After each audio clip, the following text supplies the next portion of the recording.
Absolutely unbelievable daredevils. But I've just noticed, oh my gosh, I've just noticed something really, really exciting. Did you just poo in my watering can?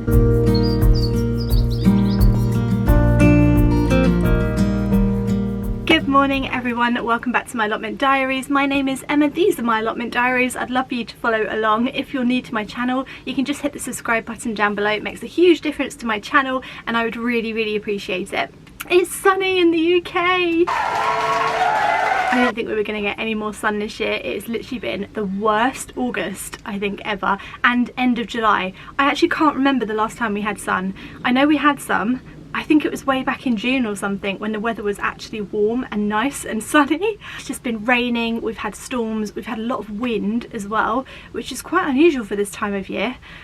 Normally the winds come in springtime and then summer's normally pretty kind of calm, but this year no, it's just been windstorms, storms, thunder and lightning, torrential rain. It's just been horrendous. And yesterday the temperature was so cold I actually had to get out my big winter coat and wear it to the shops. Today you can instantly feel the temperature is warmer, and it's just so weird the way it does that, isn't it? But I'm here for it. The next few days are going to be sunny, warm, lovely, so I'm going to be down here as much as I can be. How are all your plots going at the moment? I was about to say, how are all your pots going at the moment? Maybe you're growing in pots. How are your pots going at the moment?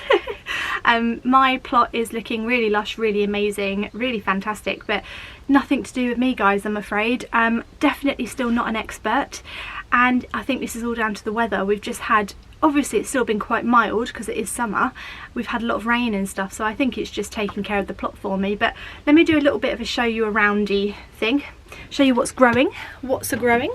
Oh, just a really, really super quick thing. This is from my new allotment collection, and you can find it just below the video. This is the jumper, the women's jumper in green. There's lots of things for men, women, children. This also comes in pink. Check it out if you fancy an allotment jumper. There you go.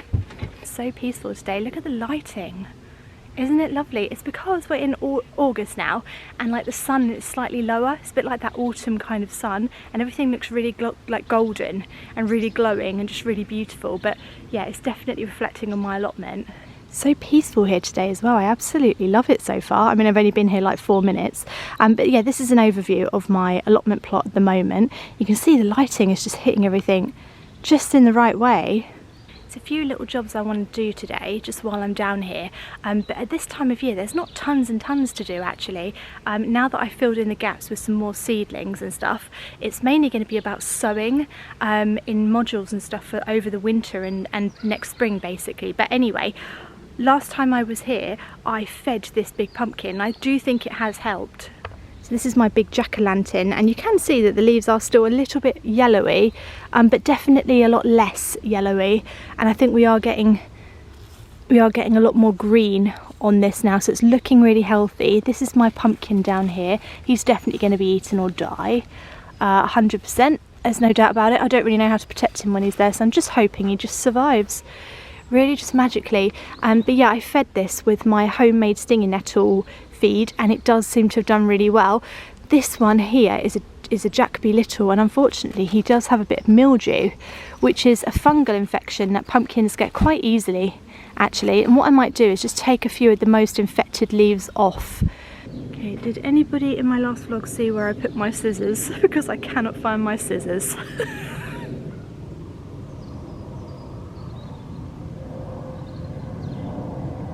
I found them, guys, don't worry, I found them sitting at the back of the plot. So with powdery mildew,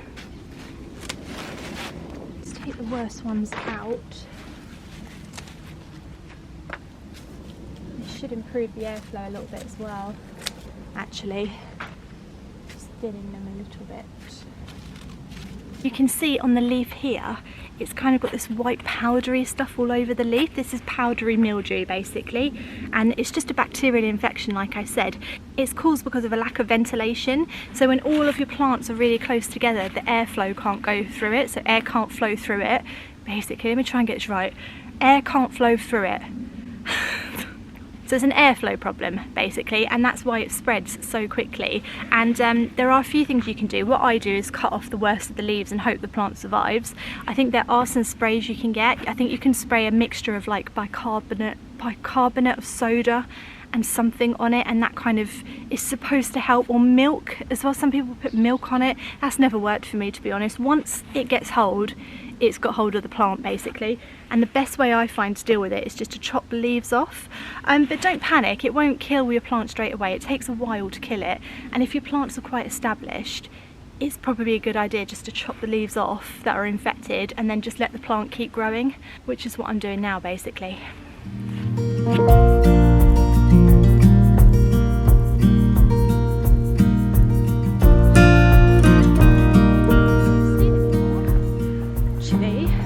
There isn't as much as I thought. A lot of these leaves here look really healthy actually, and actually I'm still getting new growth, which is quite amazing for this time of year. I have noticed a few snails trying to conquer my pumpkin archway, probably on their way to the pumpkins, which is not ideal. Come on.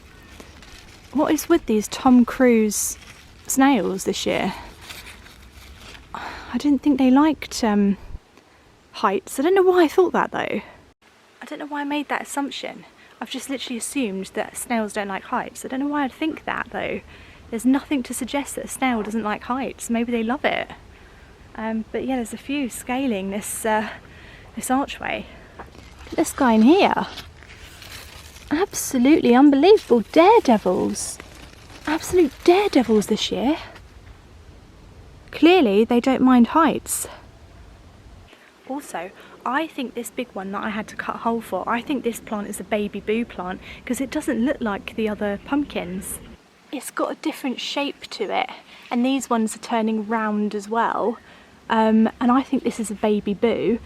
And look, there's some more over here as well, and I'll tell you why, right? Have a look at this one. So it's sort of quite a round, big shape, right? And then if I come round here, this is a different pumpkin plant, and I reckon that one's a Jack B. Little because he's shorter and fatter and looks more like a sort of standard pumpkin. So I reckon this is a Jack B. Little, and him over there, I think he's a baby boo. But who really cares, right? The point is they're all growing and it looks fabulous, so I'm happy.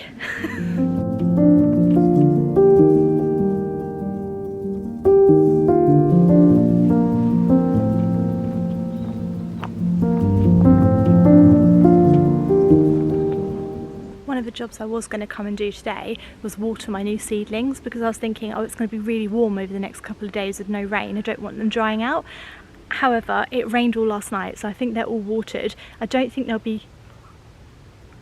I was just about to say, I don't think they'll be coming up because I only planted them the other day, but lo and behold, they are actually starting to grow already. Oh no, but something's been digging. Oh, if that's Rocky, I'm going to be so mad at him. Look! This is my row of radishes. I literally only planted these in probably 2 or 3 days ago, and the whole row is germinating and coming up. And then over here, I think I put in some spring onions. I'm not sure if they're coming up yet. I'm pretty sure they won't be too far behind. Well, this might be one actually. That might be a spring onion coming up. Oh my goodness, I actually can't believe how quickly the radishes are germinated. If you've ever wondered why we always sow in rows, it's so that you know when your crop is coming up.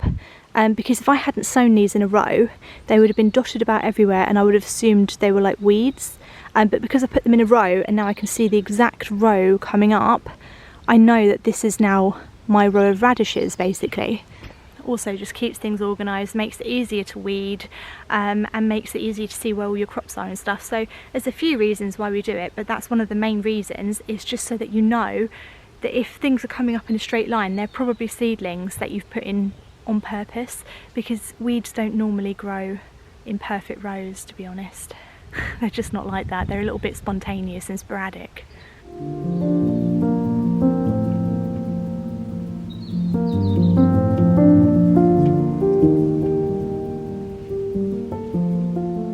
So my brassica beds have been largely neglected by me for the year. I want to say neglected, but actually to be honest, they do tend to take care of themselves, brassica beds. But I've just noticed, oh my gosh, I've just noticed something really, really exciting.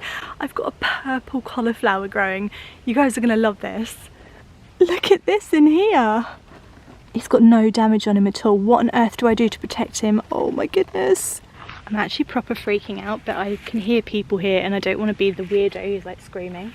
I don't want anyone to rush over and think I'm being attacked by a bear. Do you know what I mean? Like, oh my goodness, look at this, look at this. Oh. There's a slug.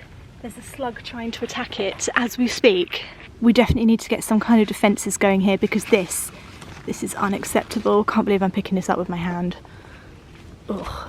I need to protect this guy at all costs. So, a couple of things people told me, and the one that I like the most is to peg it shut, basically, so they can't get in. But will they still get in? Probably. Probably, but I think that's what I'm going to do. That's what I've seen other plot holders do, peg all their cauliflowers closed. So I'm going to do that. But he's in the wrong place, you know. So although you're fabulous and I love you so much, there's sprouts here. These are sprout plants and these aren't supposed to be here. What are you doing here? You're not a sprout plant, what are you? Here's another purple cauliflower. Oh gosh. Right, you're all in the wrong place. I don't know what you've been up to. Notice how I'm blaming the plants and not me. Right, I'm going to go and see if I've got a peg and peg that one shut and try and save him. Right, so I've never tried this method of protection before. This is the first time and I really, really, really hope it works. I have seen other plot holders do this. So I'm really hoping it's a normal thing to do, and a lot of you recommended I do this, like I said. So you sort of peg it up together so they can't get in there, but I guess sort of try and leave enough room for it to grow. I think it will still grow. The idea is that they can't get in, but I think they will. I just think they will just get in. Maybe this is more of a protection against the birds. I don't know. I really hope that does enough. You're probably going to be one too. Oh, sprouts, sprouts.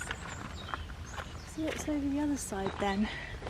So what's on this side? Oh, you might be purple sprouting broccoli actually. Are you purple sprouting broccoli? I think that's all broccoli this side. Okay. Just looking back at my comment section on one of my videos a few days ago where I was asking for a little bit of advice on like brassicas, and somebody's put a comment saying that I should lay down blackberry canes and like stinging nettles around my brassica bed, and they said that not only does it... Hello Robin. God, why do they scare me so much, these animals? There he is, can you see him? Just there. There. Oh, did you just poo in my watering can? Did you just poo in my watering can? I don't know if I caught that on camera or not, but he just literally sat on my watering can and then did a poo. Why did he do that? That was very rude. Yeah, go in my brassica bed and eat the slugs. Go on. Go and eat all the slugs and snails. I don't mind if you do that. You're welcome to them. So yeah, somebody said put blackberry canes and stinging nettles down. Apparently it keeps the slugs and snails away, and also it feeds the soil and feeds the brassicas. So I thought I'd give it a go. There's a lot of aeroplanes today. Sorry, I do apologise. It's funny because I watch, who do I watch? Oh gosh, why can't I remember her name? Jessie at Plot 37. I always have her on in the background. There's no point singing now because you've already taken a poo. The damage is done. Yeah, I watch Jessie from Plot 37 in the background all the time. She's always on in my house, and she's always going on about the aeroplanes going over, and she has to like pause her vlog all the time. I'm exactly the same, Jessie. I have to pause my videos all the time to let the aeroplanes pass, so we must live fairly close to each other, I think. Look at him trying to sing now and be friends. I just don't know if our friendship can recover from this kind of incident, to be honest.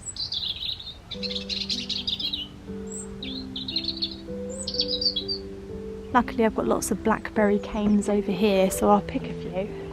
Pick a few, I say. Ow!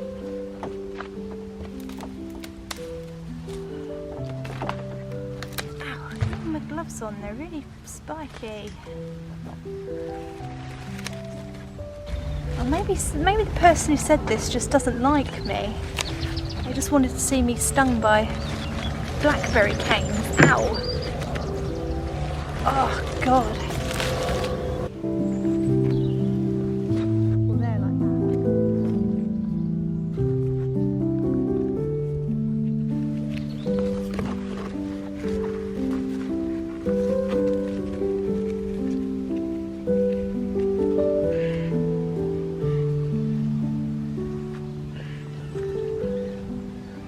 Right, they're in now, so if they do something great and if they do nothing, then so what? It's not going to harm anything. I think it's a good idea, so thank you for that tip. And if you've got any more tips on how to protect your cauliflowers or broccoli like while they're still developing, please let me know. So I've pegged it up now, and I'd love to know any more tips. The only thing that I'm not convinced will work is putting things on the ground, just because the leaves are so big. You know, the slugs and snails will be able to get onto the leaves and just go in. I mean, they're such big plants. That's the only thing I just don't think will work, is slugless is sort of useless now because the leaves are just spilling everywhere.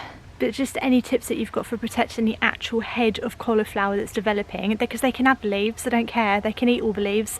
It's the cauliflower I want. So just let me know in the comments and I'd really appreciate it. Thanks.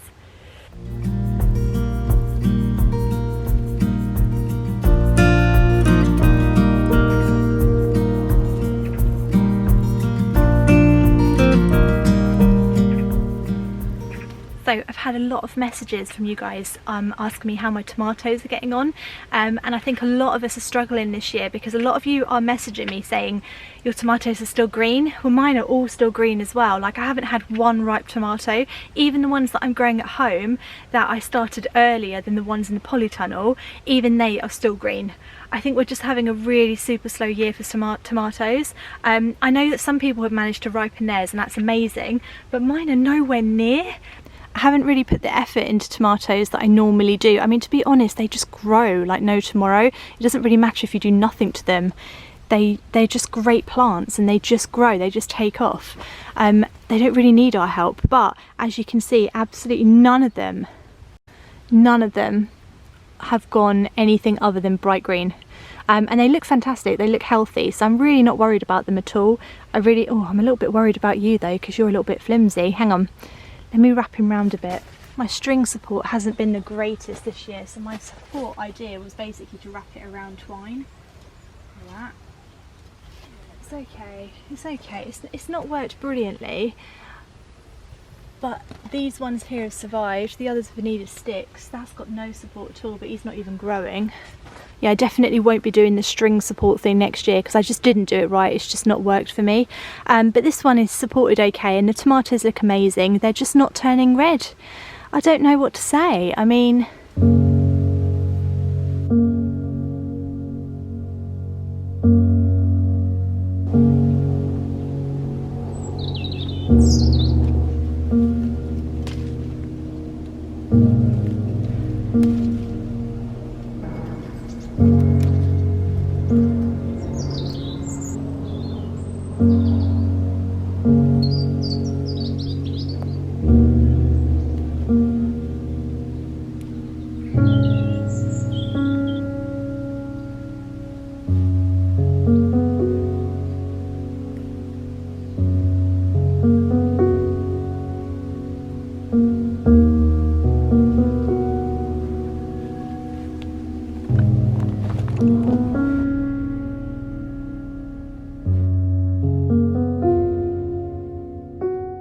My bean harvests are crazy this year. So I've got runner beans. So these lovely runner beans that I've been picking so many of, they're insane. And also these delicious French beans, which are just so good. So I'm just eating these like all the time. I've also picked today nasturtium flowers and some of the smaller leaves. And I find that if you just put a few of these into a normal salad, it just adds the right amount of like pepperiness and spiciness to it without it being too overpowering.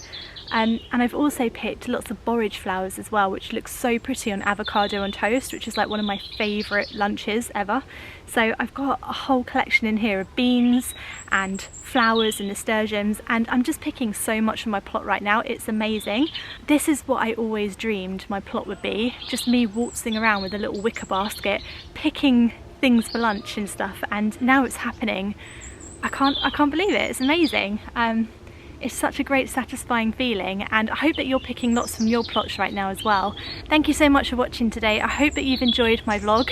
I hope you've enjoyed our friend the robin over there having a lovely sing-song as well. Don't forget to check out my lovely new merchandise if you fancy getting yourselves one of these lovely little allotment jumpers, and there's lots more in the range as well below, and you can see it just below my video now, which is quite cool.